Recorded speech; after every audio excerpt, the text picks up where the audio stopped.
Thank you for having me here to talk to people through your wonderful organization, which I didn't know about till recently. And for me, today is a very auspicious day. This is the foundation day of Bharatiya Vidyapeeth, which is the organization I worked for in the last 30 odd years, and where my Environment Institute was started off by me many, many years ago, when there were very few such organizations. I'd first done this for Pune University, and when I joined as a surgeon in Bharatiya Vidyapeeth, Patangrao Kadam that time asked me, did it for Pune University, do it for us now. We started as a very small institute with just 10 students for an MSc program. And today we have 3 MSc programs running simultaneously, one on environment and technology, one on geoinformatics, and a third on wildlife conservation action. So asking me to talk about eco-restoration is really very dear to my heart. And so thank you for calling me to talk to people about this. I think eco-restoration has been a very sadly mold terminology in the recent past, because it's thought of as plantation programs, Green India Mission, a whole lot of things. But that's not really what eco-restoration is about. Eco-restoration is a very scientific process, but it is something that easy and everybody can understand. It needs to understand the status of the area that you're talking about. You need to understand what are the threats to that area. And perhaps you also need to strategize and create action plans for a fairly long term for it to be really eco-restoration. So eco-restoration is really about human impact that have degraded systems where you want to bring back a certain level of naturalness. This was a very popular term a few years ago, but naturalness today is considered a scientific terminology. And this is something that we need to understand and say, what do we do to recreate naturalness? I think we need to also look at this from different ecological setups, which have to work very differently. So let's take, for example, forests. Forests are degraded by a wide range of reasons. It leads to degraded canopies, degraded ecology, degraded ecosystem processes, ecosystem services, and so on. These processes are something that has been happening in our Anthropocene for quite a long time. Let's take another one, wetlands, for example. Wetland conservation is now considered so very, very important. And disruption of the ecological processes and cascades of natural things that are happening in wetlands is so very, very important for understanding how you want to restore such an area. So we will talk in detail about forest and wetlands today, because those are the two very interesting case studies that I will talk to people about. But the grasslands are the most mauled ecosystems in our country. And this is a very sad legacy from the British period. The British thought of our grasslands, which were our grazing lands of village folk, as wasteland, because they wanted revenue lands where agriculture could be grown and where they could get a revenue from, or they wanted forest for timber. So they started converting our grasslands, which were the grazing grounds of local people, into all sorts of what I would consider very degraded ecosystems. We haven't changed that. We even today find that grasslands are being planted by exotic species of trees, for example, in trying to green areas and ruining that grassland ecology and biodiversity, which is so crucial for the necessities of local people. Rivers. We, of course, pollute our rivers. We all know that. Many of us live in these big urban centers now. All our urban rivers are polluted. It's not only about the Ganga, it's about all our rivers being very heavily polluted and degraded. And what can we do about those? But it's not only the river, it's the riverine ecosystem as a whole, the riverine ecology of the sides of the river, which I believe. We talk about mountains and hills. And perhaps the biggest impact there is mining. And the loss of natural vegetation after mining and erosion occurs, is very, very difficult to manage. And we know what happens, especially in the Himalayas. You get deforestation, and then the whole hillsides get into the river. It blocks the river. When the next monsoon comes, it bursts, and we have loss of livelihoods. Another system which we don't think enough about is our seacoasts and the erosion and pollution that is caused on seacoasts and really ruins all these very, very fragile systems. Mud banks, for example, are extremely important for estuarine avifauna. Mangroves are extremely important for fish breeding areas. So when we speak of restoration for all these, it's always very different for these very different types of ecological systems. And what we need to understand is not just the species diversity there, but we need to understand very, very specifically what the biogeographic zones are in which we live today, which we want to return towards a certain sense of naturalness. And this is something that comes from, this is perhaps the most frequent question asked to me, right? How do we do this and what do we plant there? And that answer comes from understanding the biogeography of the setting in which you want to do eco-restoration. I think the people who talked about this best were a pair of scientists from the Wildlife Institute of India in the 1980s.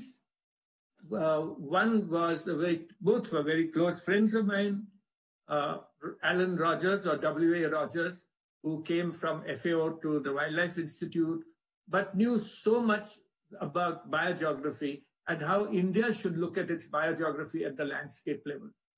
The other question that is frequently put to me is, what do we plant there? And perhaps the best answer for that comes from a book written many years ago at the British Times, which gives you the forest types of India by Champion and Seth. And Champion and Seth traveled around India trying to identify the most dominant species in that ecosystem. Now, if you look at most of our forest ecological systems, you find that only a few species are extremely dominant, whereas some are there in a fairly abundant number, and some are very, very rare. So when we think of eco-restoration and what to plant, we need to go back to Champion and Seth and say, what is it like that we want to plant? So once we have an understanding of this and a broader understanding of landscape ecology, we come to understand how this is to be done.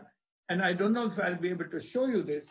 The book that I wrote some years back on living bridges, right, tells you how Rogers and Pawar actually brought about this map of 10 biogeographic zones. This is something, then I just mentioned the names of these two books. One is called Living Bridges, which tells you about the natural ecological systems. The other is called Changing Landscapes, which is about how human cultural landscapes have changed over time, and how, when you want to bring about naturalness again, how do you go about doing it? So both these books are very relevant to this topic of eco-restoration, which you asked me to talk about. I think we need to also look at naturalness in a much more detailed way, which perhaps we can't do in time today. That is looking at its biological diversity and the biological processes that happen there. Most people think of nature as species, but we need to think of nature also as ecological systems and the processes that work there. So we need to identify the status of what we have lost in a natural system. We need to look at the current and potential threats to them, and we need to identify what are the benchmarks that we want to reach through an ecological restoration process. So today I'm going to deal with two case studies which I have been part of. One is the forest ecosystem, and I'll start by telling you a little story about this. About 30 years ago, the then boss of Tata Power Company, it's called Homi Setna, who you might have heard of as a physicist, called me up and said, you know, all the forests around my lakes is being degraded, and can you tell me what to do about this, because you work with the forest department and you've got this sort of background. So tell me what I should do there. And when I went and visited the place, I found that a large number of exotic trees had been planted there. And it was very embarrassing for me to tell him in an open meeting that, the first thing you should do is stop planting trees like bubble and eucalyptus and go back to what you have in that natural ecosystem within your own lake catchment areas. And he said, how do I do that? And I said, well, why don't we have a nursery of indigenous species of trees? So we collect the seeds from the forest, we bring them about, and we start a nursery. And he said, but what are my people going to say? Why am I doing nursery technology? And I said, well, unless you have that, you're not going to get the species that you really need. You see, in a forest like this in the Western Ghats, a very typical thing. Only the most dominant 4 or 5 species are very common. The rest become less and less. So what is the species mix that you want can only come if you have a nursery of these plants. And this is what we did. Eventually, we had 40 species of trees growing there. And I'd like, Kaushik, for you to tell your audience today where they can get this from the link that I've shown you about eco-restoration. Yes, and yes. Something that we actually brought about in a fairly short period of 8 or 10 years. Today, I've taken ecologists there, I've taken wildlife biologists there, especially late in the evening, and said, what do you think? And they said, wow, this is supernatural forest. So you can recreate this thing, but it's not only that you plant your trees back, you have to bring the shrubs back, you have to bring the climbers back, and you have to be able to use that for public awareness. And I think that's very important. Eco-restoration is not a scientific exercise. It is so that people understand the value of nature, the value of ecosystem services. Now, this is something that small 20-minute video can show you. It's a long time now, and it is a very beautiful forest that we have recreated there. The second part is about Pashan wetland, which hopefully I'll try and show you some of those slides. It was a small lake outside Pune where Dr. Salim Ali took me on his motorcycle. Actually, I wasn't going bird watching as a schoolboy. I used to love riding on his motorcycle. So he would take me out in the afternoons on Sunday, show me birds, but in the process, I was enjoying sitting on his motorbike, a beautiful German motorcycle.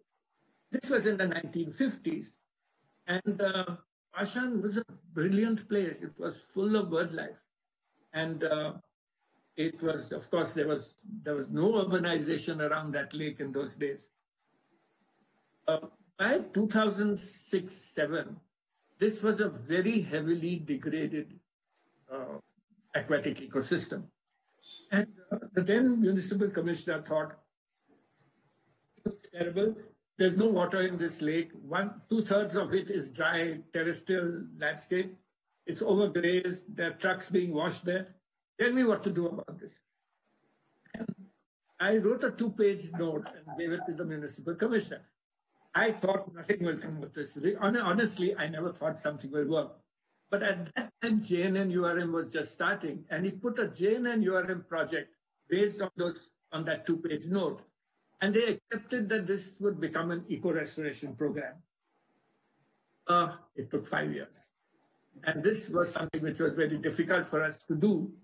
And we brought this up by looking at the existing processes there. So I'm going to show you a few slides from there in a few years, which you can see. And let's debate on what we can do and how we did it, and what else we can do for something like this. Now, we need to understand what degraded this system. Those pictures that you see there now are Pashan Lake from the 1970s. And I very specifically want to show you the village at the back. It's not about the local ducks that are sitting there. It's about the village at the back, because in the near future, after a few slides, you'll see what it looks like in the near future. So please keep a vision of that village in your mind to say, what was Pashan actually like? So it's a small dam that you can see there, and behind that there is this village, and behind on the hills is a degraded hill slope. But we had all sorts of birds there, ibis and pheasant-tailed jacanas and murrens and a whole lot of ducks. I've even seen in the old days geese there, and one time I even saw some flamingo. So this was something which was there, a very rich biodiversity ecosystem. Over the next 20 years, from the 1970s downwards, we saw a lot of degradation and a lot of change in land use. So as you can see there, a little bit of urbanization has already begun to come up there. And that is the long Ram Nala, which flows into that central place, which is Pashan Lake, which then flows into the Mulamutha rivers. Pashan Lake is not very large. And by the time I saw it again in the late 1970s, it had already begun to shrink. But there was no urbanization around it. Come a little later in the next slide. You will find that urbanization is there, but it's very far away. It's peripheral to the area. And Pune now is spreading towards Pashan Lake. And this period of time, people start wondering that how are people going to get from the Bombay-Pune highway onto the Pune-Bangalore highway. And so we had a bypass which passed Pashan Lake, which is there today as a 4-lane highway. Now, this actually stimulated urbanization enormously. So between 73 and 92, you started getting early urbanization, gradually moving towards Pashan Lake. Next, please. Here you see what happened between 73 and 2005. And you can see that patches of urbanization has occurred everywhere. But look at the central part near Pashan. That is the Ram Nadi, with a new place called, and that Ram Nala, people call it Nala, but actually it was once upon a time in Peshwa times, it was a river. And here you get a large amount of colonization happening. And this colonization required a lot of dumping material. And builders just dumped their dump into the Pashan Lake. So very rapidly during this period, this lake got silted up so badly that at the most in the monsoon, you only had 1/3 of that water body having water. So it was finished, it was dying. And all the birds had gone off. It was extremely misused. You had trucks being washed there, you had cattle grazing, and there was a real disaster of that lake. And because we were going to have Asian Games there, it was very embarrassing. That was close by there. So we now find a situation where the municipal corporation feels they have to do something.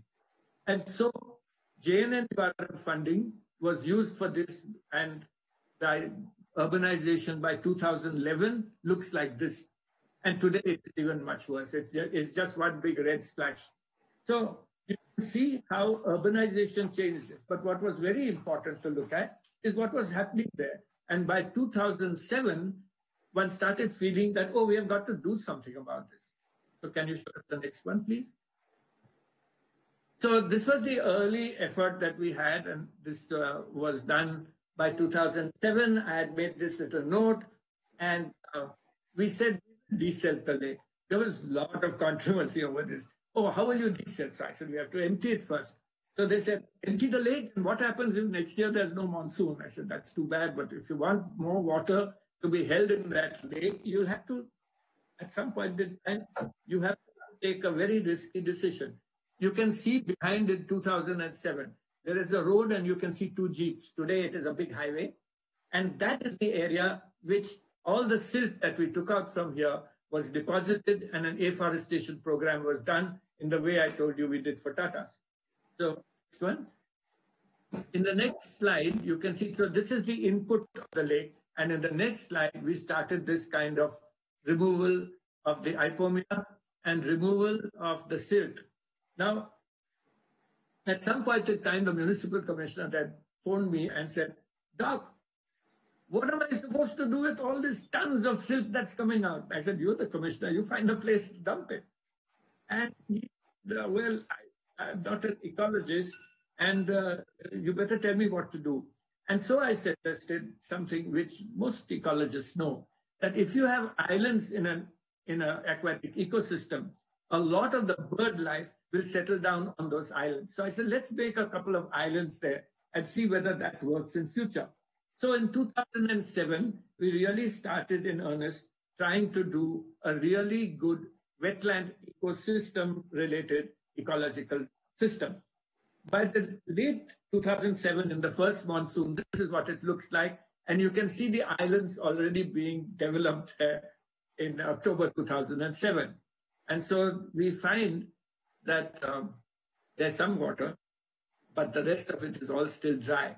Look at the beginnings of urbanization in 2007 behind. That is exactly the same place that I showed you, the village of Pashan. You see this dramatic change beginning to happen, right?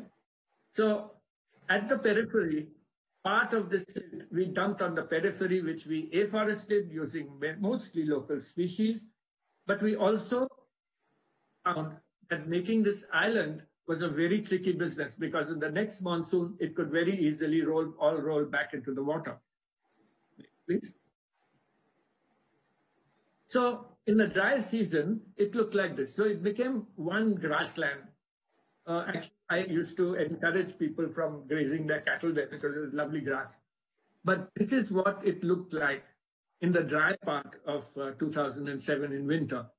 And you can see the early afforestation attempts beginning and a whole lot of things which were being done at that time were very complex. Every weekend or every second weekend at least, myself and the then garden superintendent would go there, and we were very concerned about how much to desilt. 80% of the silt that was there was from recent construction sites. So as soon as we hit that 100-year-old silt at the deeper levels, we would ask the bulldozers to stop working in that area. Because what we were concerned about was, if we dug that out as well, then underneath it's murmuri soil, and that would just drain off the water and not hold any water in the lake for a long, long time. So we would go there and say, stop here, dump this back there, and change your location. So this is something that we had to do as a regular monitoring process. It wasn't something that you could leave to a set of construction people who would desilt or dump wherever they wanted. Next, please. So 2009, our major concern was the spread of this Ipomia weed, which is an exotic weed. And so changed our focus. In 2009, I said, let's get rid of this Ipomia. People that tried doing this, NGOs had poor fellows worked there trying to pull it out manually. It never worked. And so here in 2009, 2 years after starting, we actually brought bulldozers that could remove this Ipomia weed. What were we to do with the weed? Right? So we made a mulch out of the weeds on the periphery and tried to make some sort of fertilizer out of that and so on. I don't think that worked too much. But the main thing was that we were able to get rid of about 80 to 90% of Ipomia by 2009. Next, please. Right. This is what it looks like in 2010. And you can see the islands. We had managed to save a few of the old corn forest type trees, right? Bubble trees. And that was a tremendous asset. At the point where we did this and said, don't touch areas where there is these few residual corn forest trees, we didn't realize that that would become the future nesting trees of the birds that you will see later on. So this is what it looked like in July 2010. You have open water, and you have this kind of, by 2000 level, lot of hyacinth coming back with pistia and hyacinth, which we had very difficult task to remove. By January 2011, our focus turned to removing pistia and removing the hyacinth. Now, an ecological principle in this is keep 1/3 open water, keep 1/3 as emergent vegetation, keep 1/3 as floating vegetation, and so on. It doesn't always work like that. You've got to play this by ear. You have to do this as much as you can, whatever. And much of this, unfortunately, is gut feel. Next, please. This is 2011 again. We had lots of problems with hyacinth, which we had to keep removing. One thing that we found was releasing buffaloes into it was not a bad idea. Buffaloes ate up a lot of the vegetation there and so on. Next, please. So just two visions from the satellite image. You can see the bund there on the northern side, but you can now see the bypass of Pune on the left side. And you can see that little patch of afforestation, which has taken about 5 years to grow. But you can see about 1/3 or less is still covered by Ipomia weed and a little bit of hyacinth. So here we're seeing the first eco-restoration part of what was happening at the end of 2007, 2008, with this Ram Nadi flowing into it. Now, here was where the issue was. If you do not address the cause of this desiltation, the cause of eutrophication, right, then you will very rapidly go back to what it was. And this is the problem with all eco-restoration projects which we do. So this is something that we need to address on a much longer term basis. The next satellite image, please show me the next. Oops. Yeah. Now, this is now 2011, 2013 really, but by 2011, it was more or less looking like this. And you find those two islands that we developed in the middle of the lake are now covered with bird life. In fact, we have nesting there of ibis, we have nesting of night herons, we have nesting of gray herons. And the lake in the winter was coming back with birds that have not been here for the last 20, 30 years. And it was for us a very, very satisfying experience to actually go back there on a Sunday morning and see this lake recovering due to really good human management. And I must tell you, the Pune Municipal Corporation of that period was so helpful to us. Whatever we wanted, they would say, yes, let's go ahead and try it. We had problems, of course. For example, we had the fisheries people suddenly coming there and releasing a lot of tilapia into the lake. It brought back fish-eating birds, but you found that it was a very unbalanced sort of avifauna diversity. We weren't only interested in avifauna, we were interested in everything that was happening around the lake. And by 2011, you can see this huge resurgence of aquatic birds which have come into this place. And we therefore had from there on a constant count of birds every winter. Now, my colleague, Dr. Kranti Yagdi, has been doing this not only by using my MSc students, but also doing a citizen science approach on this. And this has been just so very, very rewarding for us. So having people who didn't know anything about bird life come back to us after 2 or 3 months and say, wow, this is such a fabulous experience. How do we keep doing this? And where else can we go? Right? So the whole movement in Pune did restart after a long period of time on trying to, on NGOs wanting to do bird watching across the region. So you can see here this low-level island which was there, which was an actual mud bank. When high water comes, this actually becomes submerged. But you can also look at the recurrence of Ipomia weed at the back, right? So this is something which I think we must look at. But then we also started seeing very unusual things. Next, please.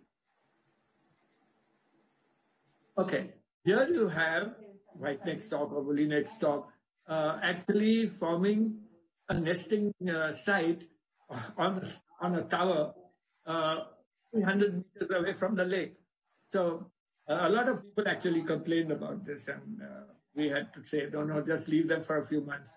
So you can see how all sorts of birds started nesting there in the lake, on the islands. We had ibis, we had gray herons, we had painted storks, large numbers of them.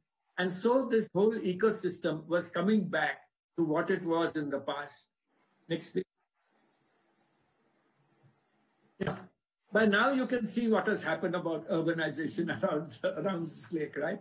And you can also see a traditional fisherman who used to fish here His father, he said, used to fish here, is coming back in 2013 to catch, of course, mostly tilapia. And he goes out in a rubber dinghy-like thing, and he catches a huge amount of fish. And the Pashan fish supply in the roadside market had become quite a prominent affair. And so you see this by 2013, how ecological services and ecological assets were increasing in spite of the surrounding urbanization. This is what I want to bring up, that it is not necessary that you have a completely natural ecosystem. You have got an modified ecosystem with as much nature as you can have in this hotspot of biological diversity. You can also see in 2013 the early recurrence of hyacinth. If you look at the closer part of the lake, hyacinth is returning, and we have to find ways to get rid of that as well. Next, please. Yeah, a lot of this bird life which came back. Many of them were fish eaters. This is the gray heron. Next, please. Yeah, spot quills had started nesting here. They had not been seen nesting here for, I don't know how many, 20, 30 years, right? So by 2013, these two fellows had a nest there with eggs in it. Night herons started nesting entirely on those islands. And we had a big colony. I remember there were 35 nesting pairs. So this was something that was quite remarkable. And I remember going out with that time's commissioner in a little dinghy to actually count the night herons. We also got all the fish-eating birds back, right? Which indicated that this tilapia was breeding profusely in the lake. It's not a very good idea, but we couldn't help it. We didn't know how to get rid of them also. So here you have cormorants, which have come here, and one of my students who was doing a dissertation on this at that time counted more than 700 cormorants. He said, I'm sorry, but after 700, I couldn't count anymore. So you can see how these have come back. You can see them roosting on the old bubble trees which we had left intact. So some of these little things that you do in an eco-restoration actually pay huge dividends. In this picture, you can also see painted storks which have nests there. Next, please. Yeah, so here are the painted storks at their nesting area. They have nested here since my childhood. So something that even wasn't there had started happening just by the fact that you had a good, safe haven for them. Next, please. Yeah, look at those cormorants. It's incredible. These cormorants have wonderful fishing techniques. You see the cormorants in the water in front? They all drive the fish to the periphery. And as they move to the periphery, they all dive underwater and they catch huge. They all, nearly 50% have come back with a fish in its beak. And you can see the waiting group at the back who will go to the next batch. So when they go up onto the ground, these next batch would come in. It's a wonderful process to see this kind of colony feeding in this feeding guild in the lake. Next, please. Right. So this gives you the story of Pashan Lake. And it tells you how a human-induced activity can actually make a lot of change if you do it with a proper scientific thinking of how ecosystems actually work. I would have loved to show you the Tata's area, which has an incredible restoration program. And we use this very persistently for teaching our MSc students today. We also use it for school students.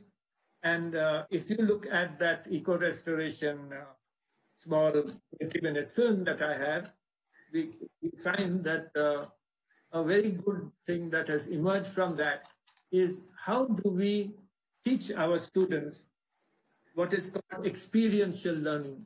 How do we teach them observation learning, which actually gives them a chance to understand nature's processes and not just about, oh, these are the 20 species of birds, these are 20 species of trees.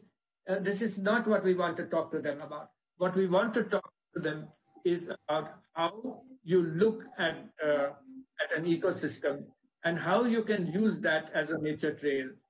So I'm afraid it may not work so well, but this has been made in 2019 with a bunch of students who came from Bombay's Jain College and their professor.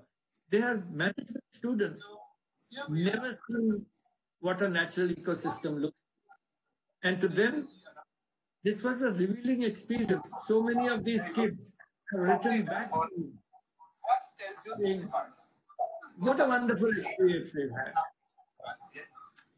So I think this will always be jumpy. So if you look at this, it is how I link ecological processes to their own school curriculum, what they should learn as young college students. This is a big jump for them, and this becomes a very thrilling experience for them.